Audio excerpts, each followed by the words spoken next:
specialist. I've been part of the evaluation team with the program for the last 18 years. And we're going to be going over some questions that we've received from you, including, reviewing how to obtain the right score, how to obtain standard score for those subdomains, including expressive, receptive, fine and gross motor. I'm going to be reviewing the eligibility box just to ensure that we are selecting the correct boxes when the child continues to be eligible and when the child does not continue to be eligible for the program. I'm going to also share with you a few pointers of how to complete the DAYC throughout different sessions, as it doesn't have to be during one single visit. And also, I'm going to be sharing with you the reasons why some of the reports are being sent back to you. I will be going over that as well. So let's get started. So some of the questions we've received, where do I start testing? So remember, we're gonna the entry point based on the child's chronological age is gonna be your starting point. So in this graph, we can see, for example, if the child is 15 months, our entry point for the cognitive domain is going to be at 19. Okay. Let's say the child is 26 months. Our entry point for the receptive language is going to be number 16. Okay, so it is always very important to start at the child's chronological age in order for you to establish your basal and your ceiling. So remember, the first thing we need to do is to identify your basal and your ceiling. So you need to get 3 consecutive ones in order for you to obtain your basal. So what happens, for instance, let's say our starting point is 19. And you get a 0. So you have to move back to number 18, number 17, number 16, until you reach those consecutive ones, okay?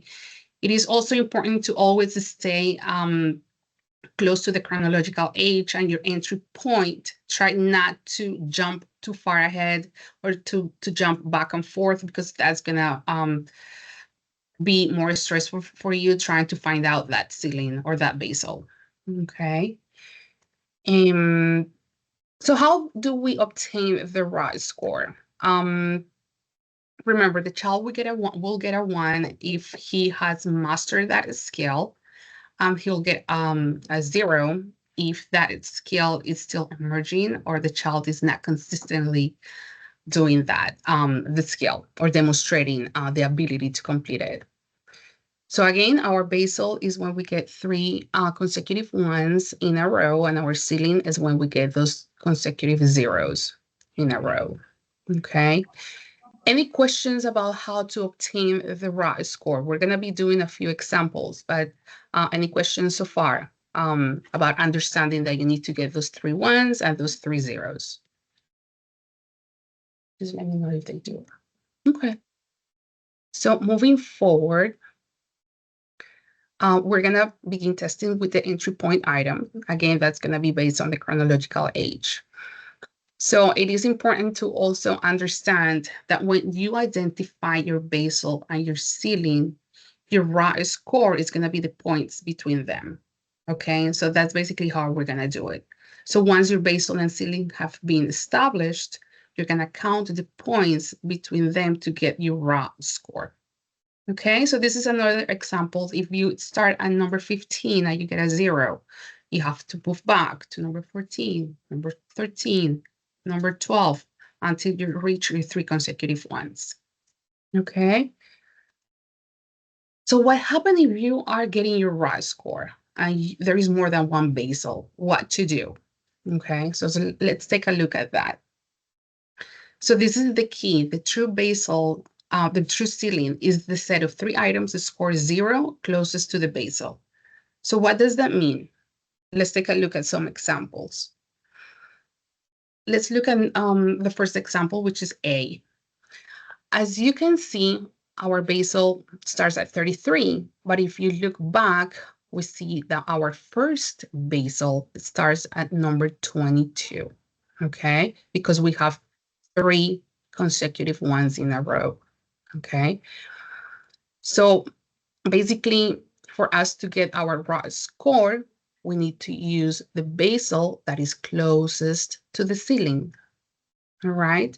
So we're gonna basically count the numbers between 33, 34, and 35, and that will give you the raw score, okay? So let's do some practice here. So let's look at the example A. So we already noticed that we have 1 basal, but we kept going and we got a second basal. So can anyone tell me what the raw score will be? Any suggestions? Any guesses?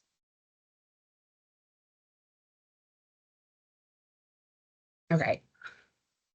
So the raw score for this example will be 35. Why? Because for this second basal, we have to count basically all these points above as ones. Okay. For the second example, we have the basal at item 12. So we have 12, 13, and 14. But then we have a few number ones between our basal and our ceiling. But then we have to count and add those numbers in order for us to obtain the raw score. So in this second example, the raw score will be 17. 17, yeah. Perfect. This third example, we're seeing that the ceiling, we reach our ceiling at number 10, okay? So basically, we're gonna be counting everything between our basal. Our basal looks funny here because our starting point is at 1, so we really cannot move back. So we're gonna count everything between item number 1 through item number 9. So any guess of what our raw score will be in this example? 5. 5. Excellent. Yes. And the last example, we're also going to run into 2 basals, as you can see. Why? Because at number 17, we have our first basal. We kept going, and what happened? We got our second basal. And you kept going, and then you reached your ceiling. So always remember, the key point here is to always use the basal that is closest to your ceiling, okay? So in this case, what will be the raw score? 26. 26. Very good. Any questions about what to do if you run into this second basal, how to obtain your raw score? Any questions? Do you want me to maybe review these examples one more time? No. We're good.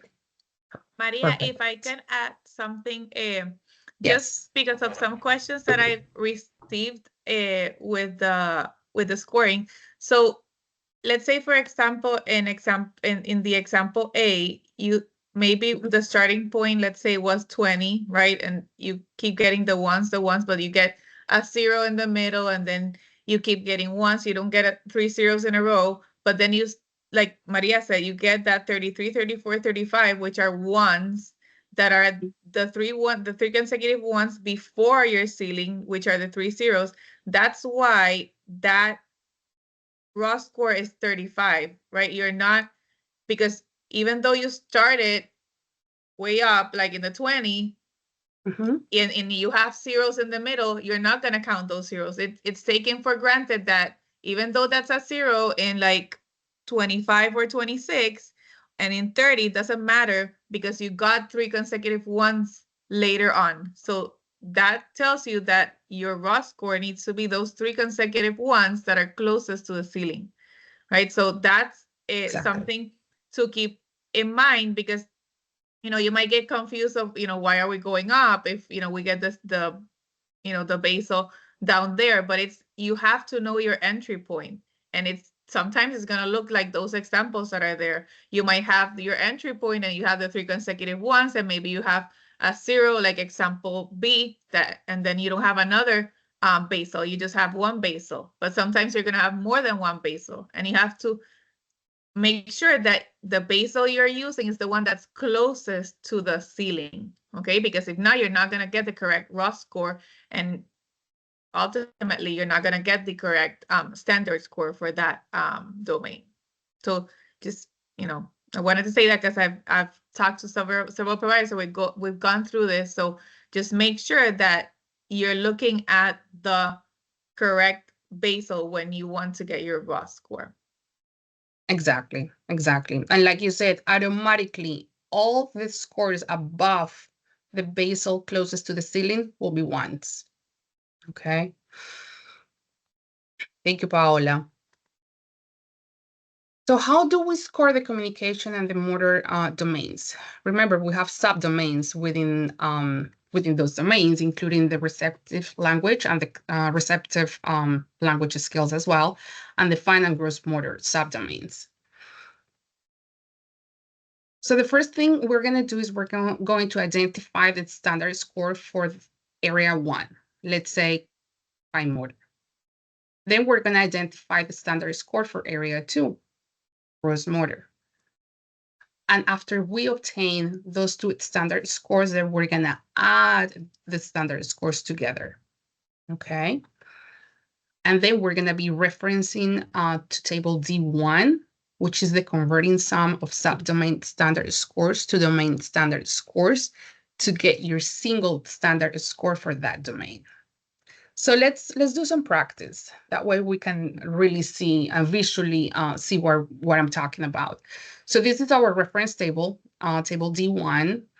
As you can see on the top, you're gonna find the sum of the receptive language, expressive language, or the gross motor and fine motor. So this is the table we wanna always use when we're gonna get those standards for the subdomains of communication and motor. So we're gonna do some practice here so we can do it together and get comfortable with this process. So let's say the standard score for the gross motor domain is 62. And then standard score for the fine motor domain is 83. So what do? We combine those 2, right? We sum them up. Anyone can tell me what is the sum between those 2?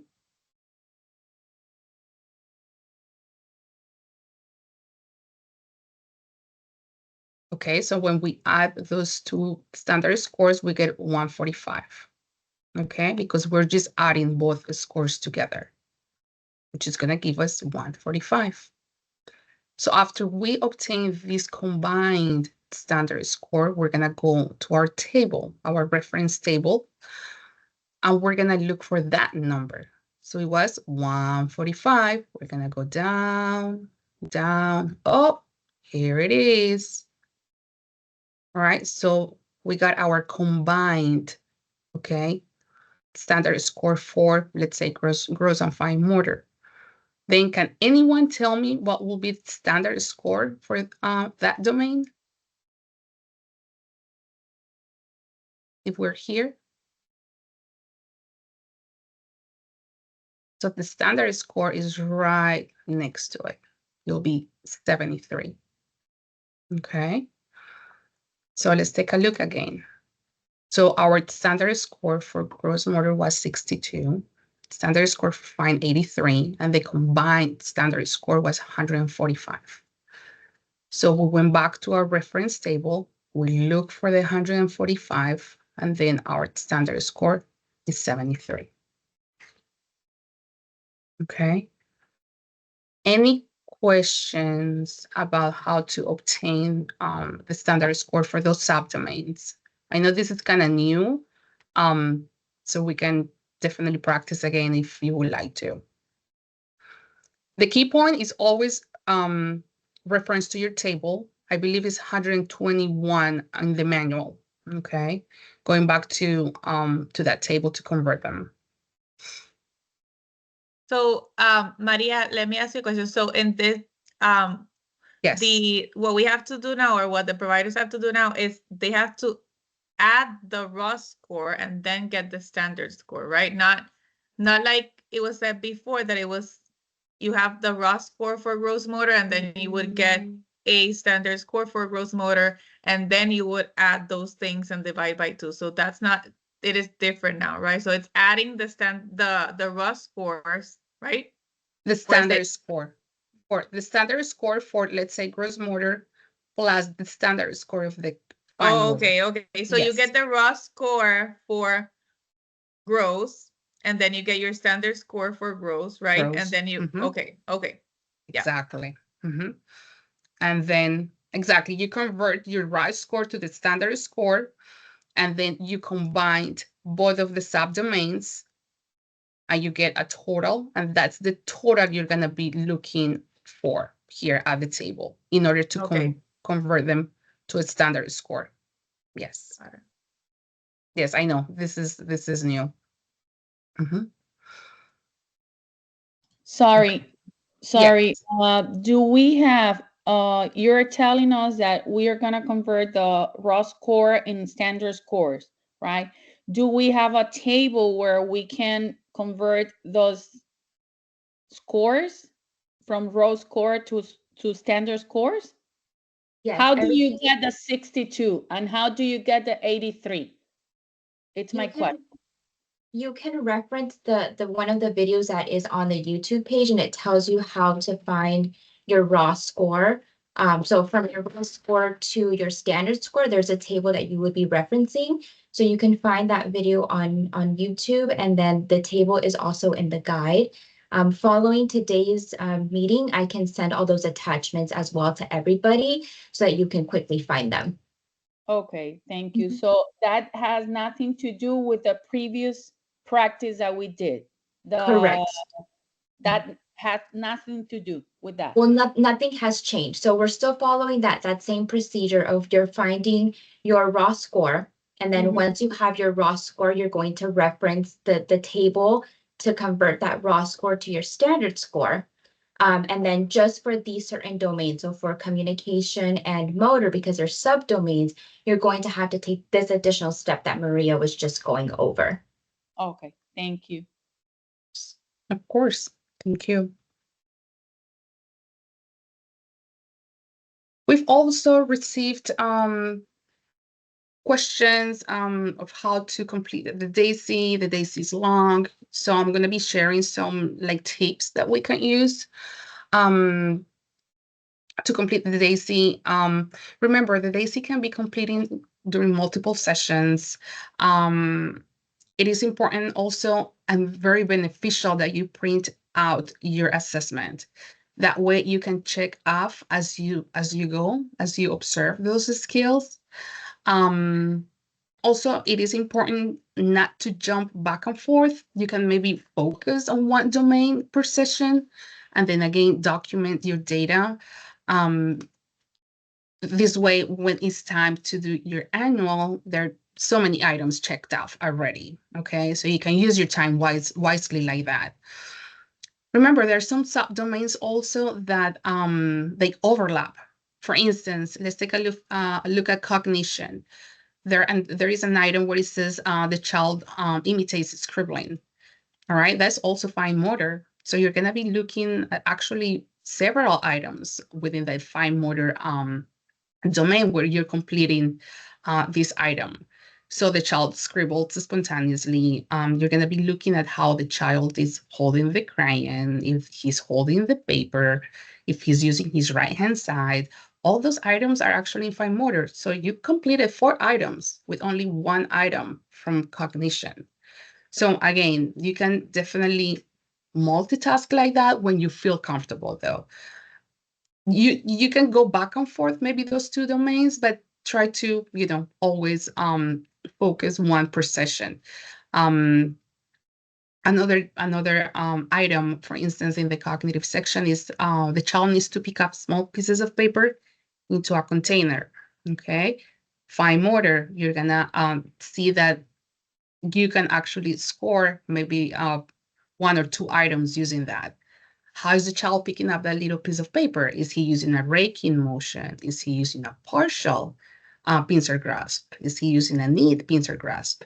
So again, it's using those skills or items, that way you can score them within those domains. Some adaptive and social questions can use parent report. I really encourage providers to observe some of these skills. For instance, in the adaptive section, you arrived when the child is going to have a snack. Okay, did he assist with hand washing?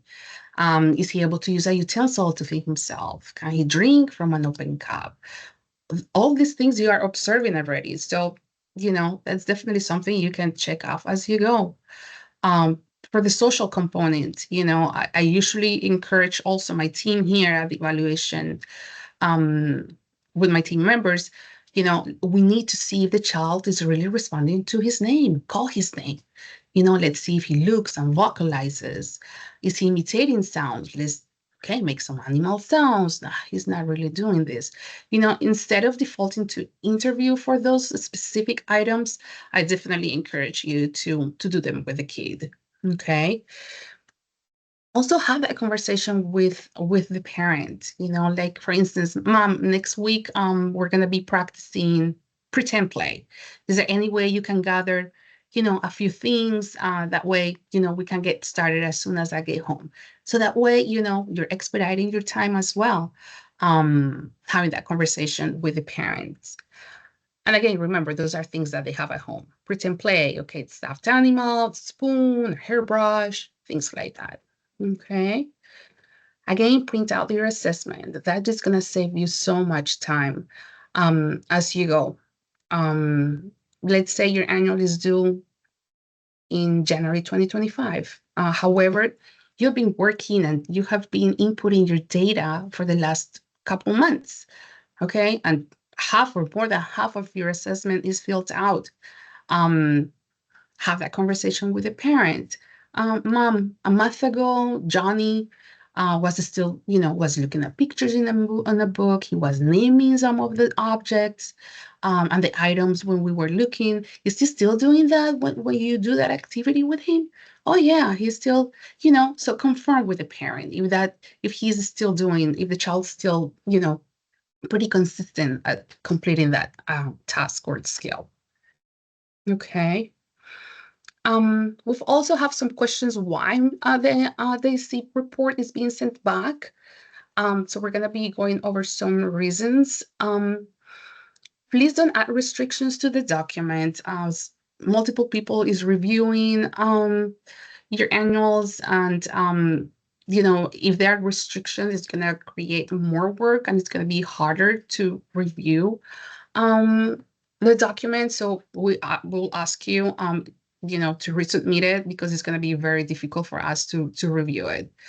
So that's one of the reasons we're sending it back to you.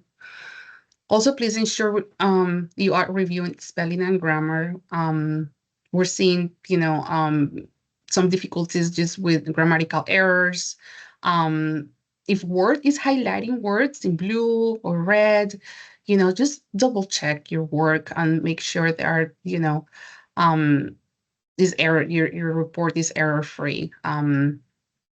Also, moving forward, as of October 2024, remember we implemented the DAYC, and moving forward, we would like you to continue submitting the DAYC, not the DPYIC. So we've received a few DPYICs, and that's why those reports are being sent back to you. Okay.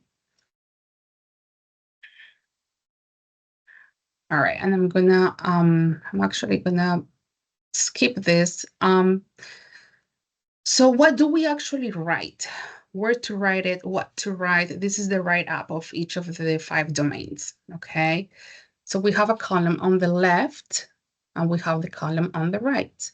So basically, the column on the right is what the child is doing well, what what are his strengths? What is the child demonstrating that he's doing consistently during his daily routines? On the right-hand side, this is what the child needs help with. What are the activities the child is finding difficult, or what does he need assistance with? So let's just take a look at the first paragraph. So this is for the social emotional domain. So the child insists on trying to do many things without help, sits quietly to listen to a story, shows pride in accomplishments, enjoys pretend play, uses please and thank you when reminded. She looks at the person speaking to her and will occasionally ask for assistance when having difficulty, but mostly becomes frustrated at first. Okay, so that gives us a good idea where the child is, in the social domain. On the right-hand side, okay, what does the child need to do? What does he need support with? So the child's next steps are to ask for assistance when having difficulty more consistently. I don't know if you've noticed that here we said that the child looks at a person speaking to her and will occasionally ask for assistance. Right here on the right-hand side, we're saying that the child is going to be doing that skill more consistently. So we can add skills that are emerging, things that the child is starting to do on the left-hand side. And then you're going to say he will consistently do this, or she will consistently do that. Okay. It is important that you try to focus and stay on the domain per se, meaning don't mix them up. So the social emotional domain, you're going to write everything that it's related to that domain. Same for the other ones. So try to, not jump between domains when you are describing what the child is doing, as this can be confusing not only for you, the people reviewing, but also for the family. Okay. So what happens when the child is functioning within range for that specific domain? This is a great example. The child, let's read what the child is doing. So the child poked with index finger, uses her right hand more often, scribbled, held the crayon adaptively, held the paper in place while coloring and imitating linear sequence strokes. She walks, climbs on and off furniture, runs, walks up down the stairs, holding onto the railing for support, and throws a ball with relative accuracy overhand. The child is doing everything he needs to do for his age. He's 24 months and he's doing basically everything. So on the right-hand side, you're going to say the child motor skills are age appropriate at this time. Okay. Any questions about where to write, how to write it, or what to write in those domains? Anything specifically that we were having issues with? Okay. Nina raised her hand. Yes, Nina, go ahead. Hi, Maria. Hello, Nina, how are you? How are you? Very thank good, you. thank you. My question is, when you say that the report is sent, when the report is sent, some of them they add the restriction. What do you mean? Can you give some example when a report is there are some restrictions like you mentioned, so we can learn from the mistakes, please. Yes, of course. Of course. So let's say, for example, when you're sending the report, it's not something that can be done very easily. So let's say that you limit to only having certain people see the document. So let's say, Nina, that you're sending your DAYC report and you're giving yourself access, of course, because you're working on it, and you're going to send it to Maria. So you're putting in the settings that only Maria can see it, right? But now Maria is sending it to myself for review because I wasn't added to those restrictions that you sent. Now I can't see the document. So I'm like, hey, Maria, what's going on? I can't see it. So then that's when we're having to go back to you, Nina, to make those corrections. And I know Jana wants to jump in and add to this as well. Yes, that's exactly correct, Steph. The other piece that we've noticed where we were getting some issues with the encrypted email. So what was happening is service coordinators were sending the agencies or individual providers an encrypted email, and they were sending the report back with the encrypted email. And so if that gets forwarded to another person like Stephanie, who's not on that original email, she is not able to open it. So we've addressed that issue, but Stephanie, the way Stephanie is talking right now is really truly, you're going and some people were playing around with the settings, the protective settings that were in the Word document. So just be mindful of not playing with those settings or modifying the form in any way as you received it. And if you have issues, you can reach out to any one of us. Perfect. Thank you. Thank you. So moving forward, so let's take a look at our eligibility box. So remember, we need to check off the box under the score only if that score falls within the range of eligibility. So we're talking about these little boxes right here. So each domain has an eligibility box. So if the child continues to be eligible, meaning the child has a score of 70 or less in one area, or 78 or less in two more areas, the child continues to be eligible for the program. So that's where we check off these boxes, okay? Always continue to add the standard score on the right-hand side. Also, if we use informed clinical opinion, and I'm gonna be going over this in a little bit, which we call ICO. Also, you're gonna determine which domain you're gonna be using ICO for. And you're going to be checking off that box as well, because you're qualifying the child based on your informed clinical decision. Okay. Any questions about this box? What to check? Maybe where not to check, what not to check them off. For instance, for the gross and fine motor domains, right here, the standard score was 92. So we don't check off the box because that's not a score, a qualifying score. Okay. So Maria, to clarify, yes, they're not going to check off that box unless the score falls in the eligibility criteria, right? So if there's no score that's below 70 or no two scores are below 78, but they are going to use their clinical opinion, let's say for communication, right? They still won't check that off because the score is not reflecting that. Or will they check that off? They would. Yeah, they will. They will check it off because that's the qualifier that is indicating why the child is still qualifying for the services. And I'm going to be going over the ICO process, so it gives you a better idea. But if the child qualifies or continues to qualify based on the informed clinical opinion, you do check it off. Okay. Okay. All right. So if we are continuing to use the current outcome, and remember, this is the outcome that is exactly from the IFSP, the outcome on the 3 and 6 months goals.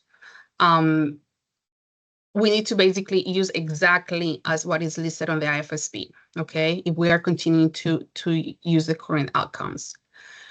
So if we are doing that, new strategies need to be added, continue to add new strategies to support the family. But what happens when the outcome wasn't met in 6 months? Then we really need to update and reevaluate those strategies. That way we can meet the child where he is developmentally, okay? So that's definitely important to remember. Also remember that the strategies should be specific, who is going to be doing what's going to be happening, where is this going to be, where is this going to be taking place. So it is important to be as specific as you can. Also, it is important for the families to see, okay, how can I support Johnny while he's taking a bath? How can I support Johnny while he's having a snack? So just having that support and helping the family to continue promote progress as well. If the outcomes are met, no strategies are needed. Okay, so no need to add strategies. But what happens if the outcomes are met and the services are continuing? Then we need to create a new outcome. Okay. So let's take a look at our outcome status. So remember, at the bottom, there are 5 different boxes, okay? So if the child met the outcome, okay, we did it. Excellent. The outcome is met. If we're still making progress, working on that specific outcome, that's what you're gonna check off. So remember, only one box should be selected, okay? We've seen a few boxes selected, so just make sure that, based on what's happening, if the child continues to qualify, what's the outcome, the status for that specific outcome, okay? Let's make adjustments, okay? You're making modifications. The outcome is no longer needed, or it is postponed. So always ensure that you're checking off only one box, okay? So Jana sent the updated DAYC report back on November 7th. All of you should have received it. And also, we have created 2 additional sections for the report. Basically, where there are more than 2 outcomes on the current IFSP, and also when you have more than 2 outcomes to add to the IFSP. So make sure you're using this version moving forward. Questions about this? No. So which eligibility box do I fill out? Okay, so we have 3 eligibility redetermination boxes. So the first one is when the child continues to be eligible for the program. Again, if he gets a score of 70 or less in one area, or 78 or less in 2 more areas, or the child has established condition, for instance, low birth weight. However, the low birth weight no longer qualifies the child after 24 months of age. Okay. So if the child continued to be eligible for the program, we're going to check off box number 1. So the child is not eligible for services. The scores are actually 79 and higher, and there are no scores below 70 or no 2 scores below 78. We're going to check off no longer eligible for the program. So the third one is continued to be eligible due to clinical opinion. So that's the ICO that I was talking about. So this is up to you. This is up to the provider's discretion if the scores are higher, 79 or higher, or there is a gap between those subdomains, okay? So let's take a look at some examples. Okay. Okay. Remember, so there's only one box that we need to check, okay? We've received a few reports with several boxes checked off. It's only one, okay? It's, pretty straightforward, continues to be eligible, no longer eligible, or continues to be eligible based on ICO, okay? So how do I use informed clinical opinion, or ICO, for eligibility? Excuse me. So informed clinical opinion is to be used when scores no longer make the child eligible. However, we see that there is a need for continued services. So for instance, like I was saying, let's say Johnny is 24 months. And he is using gestures. He's only using vocalizations. He's not even using single words. So basically, for a 24-month-old, Johnny should be using words and actually beginning to use 2-word phrases or use 2-word phrases. So the scores are not matching to what the child is doing, okay? So always keep that in mind. The gaps within the subdomains. So for instance, we have receptive communication skills with a score of 88, while in the expressive communication score is 68 with a total score of 79. So again, that's 20 points of a gap of difference between the receptive and the expressive. You can use ICO if the family continues to need support to carry out the strategies. So it is very important to clearly state the reason you're using ICO. reference observations, assessment, interviews, and medical history.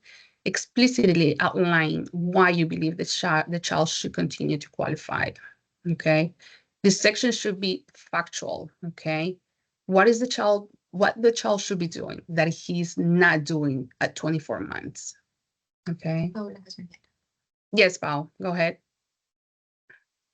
And on me, okay. No, I was just gonna reiterate that you said, because sometimes when I'm looking at the reports too, and the providers are using informed clinical opinion, the explanation that is there is basically, oh, the child has a delay in communication, and that's pretty much what it's stated there, but it has to be an explanation of why. So he's showing a delay in communication because he's 24 months old, and currently he's still using gesture, but he's not using words to communicate, and so. So there has to be an explanation. It cannot be general as he's showing a delay in communication, or he's delayed in his motor, and you leave it like that, because that, as an outsider, the child because you've been working with that family, but anybody else that reads that report needs to understand where that child is at. So that explanation needs to be very clear of why you're using your informed clinical opinion to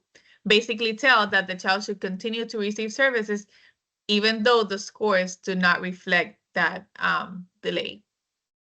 Exactly. And again, you can add, okay, there is a gap. There is a 20 point gap, but include he is not able to Exactly. So use your data, meaning your numbers. You can definitely use that, but always back it up with a description of what the child should be doing and is not.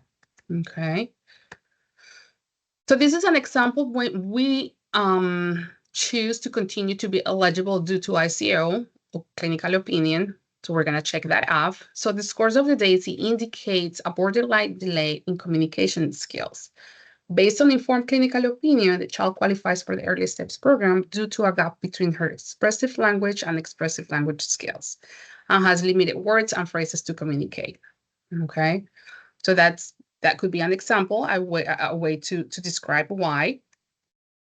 Or we can say the child qualifies for the Early Steps program based on informed clinical opinion due to an overall developmental delay in her communication skills. The child should have at least 50 words in her vocabulary and use more words spontaneously to communicate her wants and needs. Okay, this is definitely a much better example because it's really expanding of why the reason why you're using your clinical judgment to continue to make this child eligible. Okay. Any questions about ICO, informed clinical opinion? Again, it's going to be at your discretion, but back it up with, you can do numbers, you can use numbers, but also back it up with a description of the reason why. So what happened if the caregiver and you have different results? Okay.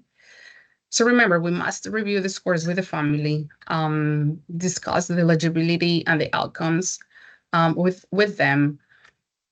You're going to run into discrepancies. Oh, but the child Johnny is doing this. And why are you saying he's not? And that's perfectly fine. What you can do is when you are writing down your domains, you can say, per parent, Johnny is able to use single words. However, he has not been observed to do this today. Okay. This is a good way to validate parents' opinions because sometimes they don't feel their input is valid. So you can always document it, write it in on the little write-up section. He's reported to, however, he's not observed to do that today. Okay. For example, this is an example I'm going to read. So the child was reported to move his body to music during the movie, makes some vowel sounds, laughs out loud, and vocalizes to express when he's frustrated.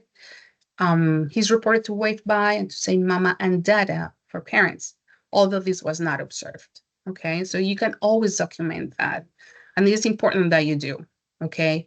If you feel like every week you're working with responding to name, and he's not consistent, and the parent said he does it with me, he does that with daddy. Okay, you can definitely document those observations there. Okay. So as you all know, we have the additional resources. If you feel that you need that extra support, we have those videos for every single domain, especially for the cognitive. It gives you, really good visuals of what to do and how to complete each of those items. And if you have any other questions, you can always email Stephanie Solis and let her know. That way we can continue supporting you. Any questions for us? Anything you want to go back and review?